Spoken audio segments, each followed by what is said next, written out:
បានសួស្តីម៉ែបងប្អូនខ្ញុំកើបលេងក្រហមបោះនៅកូនទាស៊ីកូនទា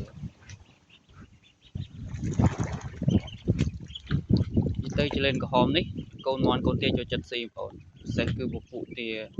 កគីកបែលនេះគឺប្រភេទកូនទាកគីកបែលគឺវាស៊ីហើយវាមានកម្លាំងហើយដុះរោមស្អាតនិយាយទៅសម្រាប់ចលេនក្រហមនេះវាស្បូរប្រូតេអ៊ីនអញ្ចឹងនៅពេលដែលមន់ទាស៊ីហើយគឺវាធ្វើឲ្យមន់ទាយើងមានកម្លាំងហើយនឹងដុះរោមស្អាតបងប្អូនសម្រាប់ពុកម៉ែបងប្អូនដែលគាត់មានចំគោគឺបងប្អូនគួរតែចំចលេនក្រហមទៅដោយសារចលេនក្រហមនេះវាស៊ីលមួកសត្វជាគោលេជាពិសេសគឺប្រភេទលមួកគោលមួកក្របីបងសម្រាប់ពុកម៉ែបងប្អូនដែលគាត់ត្រូវការពូជអាចកំងខាងខ្ញុំបានខាងខ្ញុំមានលក់ពូជហើយនឹងប្រឹក្សាបច្ចេកទេសក្នុងការចំចលេននិងការផលិតជីខ្ពស់ចលេនទីតាំងខ្ញុំនៅស្រុកបាស្អាតខេត្តព្រៃវែងបងប្អូនអាចកំងបានខ្ញុំអាចផ្ញើបានផ្លេ5ខេត្តក្រុងនេះបងប្អូនឃើញកូនទាចូលចិត្តស៊ី